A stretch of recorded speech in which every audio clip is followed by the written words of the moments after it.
Bonsoir à toutes et à tous, lundi 7 avril, ravi de vous retrouver, il est l'heure de l'info.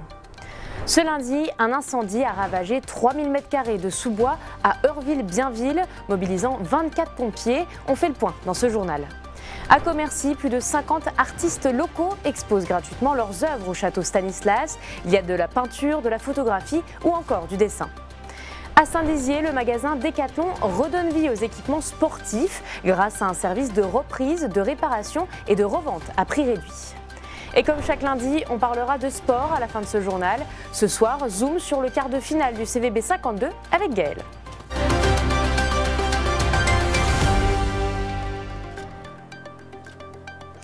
Je vous le disais en titre, ce lundi, un incendie a débuté dans une forêt privée à Eurville-Bienville. Plusieurs milliers de mètres carrés ont été ravagés par les flammes malgré l'intervention rapide des secours. Janice Gallard était sur place. Des arbres noircis par les flammes. Aux alentours de 14 h, un feu s'est déclaré sur cette parcelle de forêt privée à Eurville-Bienville. Alertés par des passants en voiture, plus d'une vingtaine de pompiers de Saint-Dizier, Bayard et Éclaron se sont rendus sur place. L'intervention s'est déroulée sans difficulté majeure. Grâce à un faible vent, le feu a pu être maîtrisé rapidement. En tout, 3000 m² de végétation sont partis en fumée. Aucune victime n'est à déplorer. Les circonstances de l'incendie, elles, restent inconnues. Je trouve ça bizarre que le feu ait pris, surtout sur cette parcelle. Il n'y a aucune raison qu'il y ait un feu ici. Une enquête est en cours pour tenter de comprendre comment cet incendie a pu se déclencher. Accident, imprudence ou acte malveillant, aucune piste n'est pour l'instant privilégiée. Depuis maintenant quelques années, les artistes locaux de Commercy et des environs exposent leurs œuvres pendant un mois dans la salle d'honneur du château Stanislas. Cette année, plus d'une cinquantaine se sont réunis. Le vernissage s'est déroulé ce vendredi. Vous allez découvrir de la peinture, des gravures, de la photographie avec Léo Martin.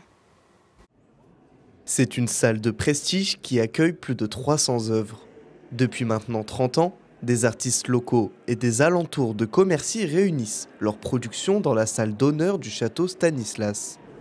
Cette année, une cinquantaine de peintres et photographes y sont exposés.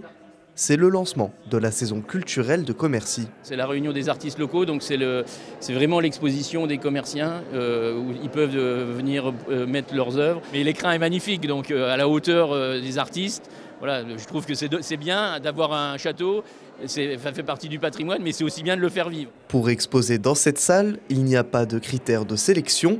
Le plus important, faire vivre son imagination et se plonger dans les différentes œuvres présentées. Pour beaucoup, c'est aussi l'occasion d'exprimer leur passion. C'est bien de montrer aussi ce qu'on sait faire. Et puis il y a des gens qui sont très intéressés par la peinture, puis qui devraient, je pense, c'est leur donner aussi l'inspiration. Et puis pourquoi pas essayer. Il faut toujours essayer dans la vie, hein, même si c'est pas parfait au départ, mais il n'y a que le temps qui fait qu'on devient meilleur. Voilà, dans tout d'ailleurs. Bon, là, je pense que je mets 2 semaines. Hein, il faut 2-3 semaines. Hein. Après, on vérifie, on regarde le tableau. Un peu dans son équilibre, et puis après on rajoute de la couleur là où il n'y en a pas assez, on remet des ombres. De la peinture acrylique à la photographie en passant par la gravure, toutes les techniques sont représentées. C'est des photos qui sont issues de 2 photos qui sont plus ou moins juxtaposées. Donc on voit par exemple là la fleur qui a chicoré, avec derrière un arrière-plan de forêt, c'est 2 photos différentes. Qui, par l'intermédiaire de Photoshop, un outil que tout le monde connaît, fait cette photo-là qui est qui fait un peu onirique, un peu particulière, à modifier un peu les photos, faire des trucages. Donc c'est mon petit péché mignon. Cette exposition est gratuite et en entrée libre tous les week-ends et jours fériés. Les œuvres sont visibles jusqu'au 4 mai prochain. À Saint-Dizier, offrir une seconde vie à vos équipements sportifs, eh bien c'est possible. Le magasin Decathlon propose un service de reprise et de revente d'objets d'occasion, vélos, matériel de musculation ou accessoires de pêche. Les anciens produits sont remis en état par les équipes avant d'être proposés à la vente à prix réduit. Une manière simple de relancer le sport et de le consommer autrement. Un public reportage de Julien Debruyne. Dans les ateliers du magasin Decathlon Saint-Dizier, les vélos ne finissent plus à la cave ou à la déchetterie. Grâce au service de seconde vie, l'enseigne récupère les anciens modèles auprès de ses clients. Chaque vélo est ensuite vérifié, réparé si besoin, puis remis en vente. Une manière simple de prolonger la durée d'utilisation d'un produit tout en faisant des économies. C'est très important parce que du coup on redonne une seconde vie au produit. Donc potentiellement c'est un vélo qui aurait pu rester des mois, voire des années dans un garage sans être utilisé. Et là on lui offre une deuxième vie auprès d'un autre client et potentiellement d'un autre enfant ou d'une autre personne. Et le service ne s'arrête pas là. Les accessoires de fitness comme des tapis de course ou des bancs, ainsi que les équipements de pêche bénéficient du même traitement. Ce programme repose sur une idée simple, offrir une alternative responsable aux produits neufs. Donner une seconde chance à ces équipements, c'est aussi réduire l'impact environnemental lié à la fabrication de nouveaux articles. Un engagement écologique qui séduit les clients. Depuis la mise en place de ce service, le magasin enregistre plusieurs retours positifs. Entre satisfaction, économie et engagement, le concept semble cocher toutes les cases. Ah, c'est très bien, pour moi c'est très bien. Il y a des appareils qui sont encore en état de marche. Pour une seconde vie, ils peuvent encore servir, quoi. L'écologie est très importante à le mettre en avant. Une façon concrète pour l'enseigne de repenser la consommation du sport dans une logique circulaire et durable. On est lundi, il est l'heure de l'infosport.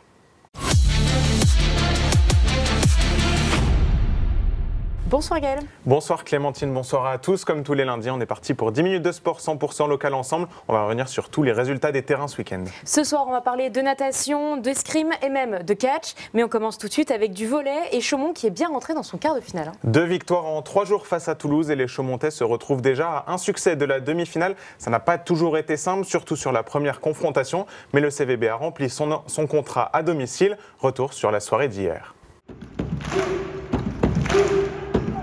La demi-finale est désormais à portée de main. Déjà victorieux plus tôt dans la semaine, les Chaumontais ont de nouveau battu Toulouse ce dimanche à domicile. Une victoire sur les 3 confrontations restantes et le CVB sera dans le dernier carré du championnat. Il fallait absolument confirmer ici. Après, on sait que là-bas, c'est très hostile et qu'ils sont capables de faire des très belles choses dans leur salle aussi. Ils ont fait tomber des grosses équipes, donc on va s'accrocher pour aller chercher une victoire là-bas.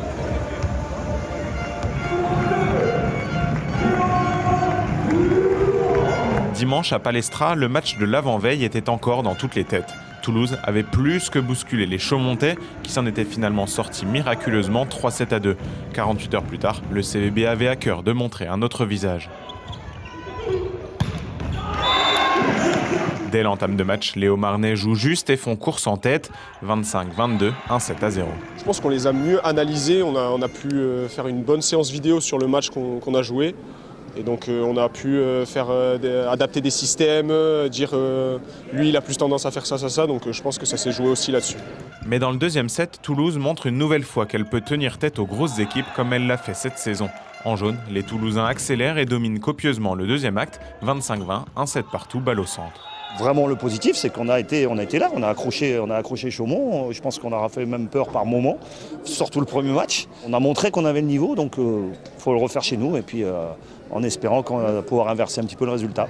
Le scénario accroché du premier match de ce quart de finale se répète, mais cette fois c'est Chaumont qui va globalement mener la danse. Hors de question de rejouer un tie-break brûlant, alors le CVB sort les gros bras.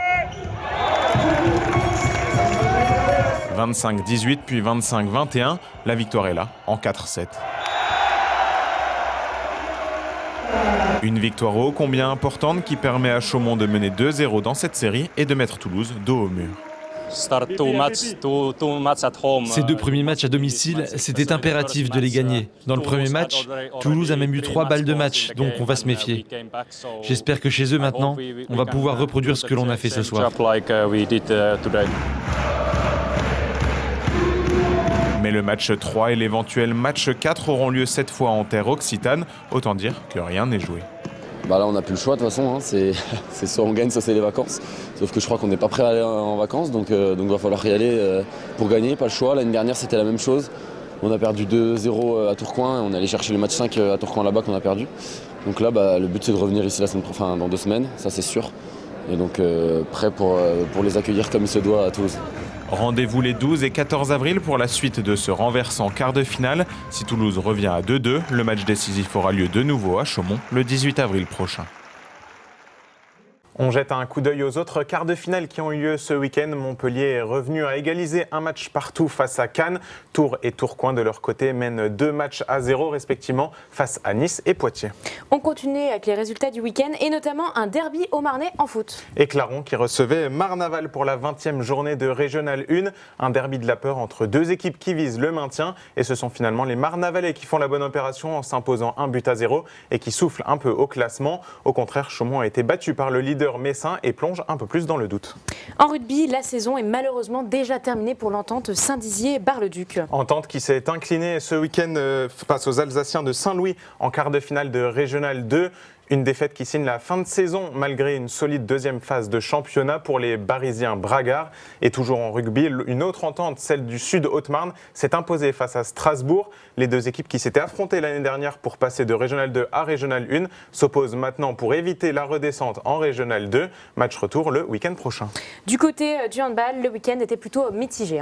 Oui, une seule victoire, elle est pour les filles de Bar-le-Duc en National 3. C'était face à Strasbourg. En pré-national, Chaumont a fait match nul face aux nordistes de Marly, tandis que les Langroises, elles, se sont inclinées à Pagny-sur-Moselle. Défaite également pour les Chevillennes d'un tout petit but face au bassin Mussy-Pontin.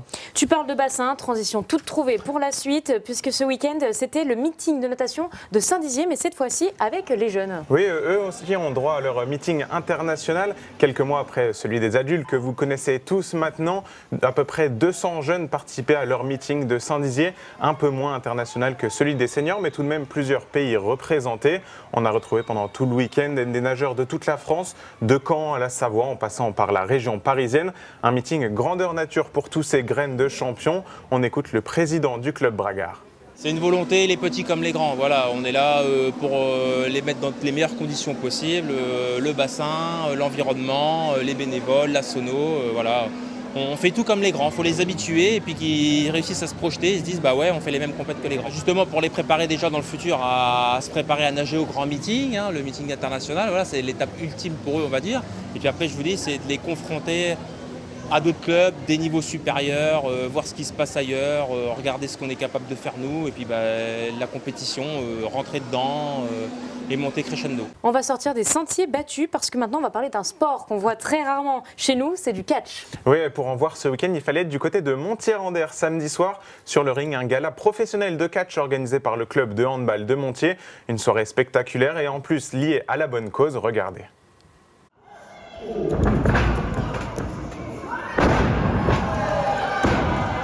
On a beau savoir que le combat est scénarisé d'avance et que les coups sont retenus, le catch fait toujours autant d'effet. C'est le jeu d'acteur surtout, parce que c'est des bons joueurs. Hein. Ils savent très bien jouer la comédie. C'est eux qui nous emmènent dans leur jeu. Quoi, hein. On est pris par tout ce qu'ils font. Quoi, voilà.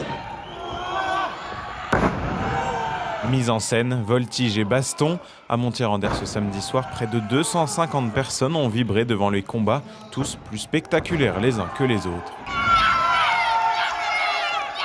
La bagarre, on aime bien tout, on adore. Ouais. Les prises, les musiques d'entrée, les costumes, voilà, tout quoi. Il y a ce côté voltige, bagarre, tout un côté gladiateur qui plaît énormément au public. Et puis voilà, c'est pour ça que ça fonctionne. Les gens aiment le beau catch, les gens aiment la belle lutte, les gens aiment le catch en général quand il est surtout pratiqué avec des grands sportifs. En plus de séduire le public, les catcheurs ont lutté pour la bonne cause. Organisée par le club de handball de la commune, cette soirée de gala a permis de récolter 1 500 € pour une association en faveur de l'autisme. Notre projet club actuellement il est basé depuis 2 ans sur le hand adapté, le hand ensemble, donc le handicap encore une fois. Donc c'était un petit peu le lien avec l'autisme, etc. Voilà, c'est s'ouvrir à autre chose que notre propre sport, le handball. S'ouvrir au monde du handicap qui est de plus en plus présent et surtout sur notre secteur. Moi, je préfère les tournées dans les petites salles que les tournées de Zénith parce que pour moi, le Zénith, c'est un peu... c'est pas mon public. Mon public, il est là, il vient nous voir, on lui serre la main. C'est ça l'intérêt. Une soirée qui restera dans les souvenirs. Ce n'était que la 3e fois de l'histoire de la ville que du catch avait lieu ici, à Montier. Je pense que ça restera dans tes souvenirs aussi parce que c'est assez visuel. Quelques images plus calmes cette fois-ci avec de l'escrime et une centaine de tireurs qui étaient réunis à Saint-Dizier. Oui, 2 challenges étaient organisés par l'UJB Escrime ce week-end, toujours à Saint-Dizier. D'un côté, le très ancien challenge de fleuret de la ville de Saint-Dizier et de l'autre, le tournoi handisport Michel Thibault. Ce sont de nouveau les tireurs bragards qui ont remporté le classement général de la journée devant Reims et Joinville. Le rendez-vous de la semaine prochaine pour terminer, Gaël. Rendez-vous dimanche matin avec un trail à Bologne pour la 15e édition de la course de la Chapelle. 2 nouveaux parcours, 9 et 20 km et une randonnée au programme. Les départs seront donnés à 9h et 10h depuis le stade d'athlétisme.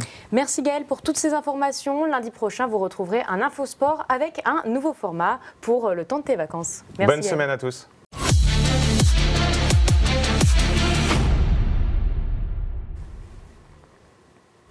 C'est la fin de votre édition. Merci de nous avoir suivis. Tout de suite, la météo. L'information continue sur puissancetélévision.fr. Bonne soirée.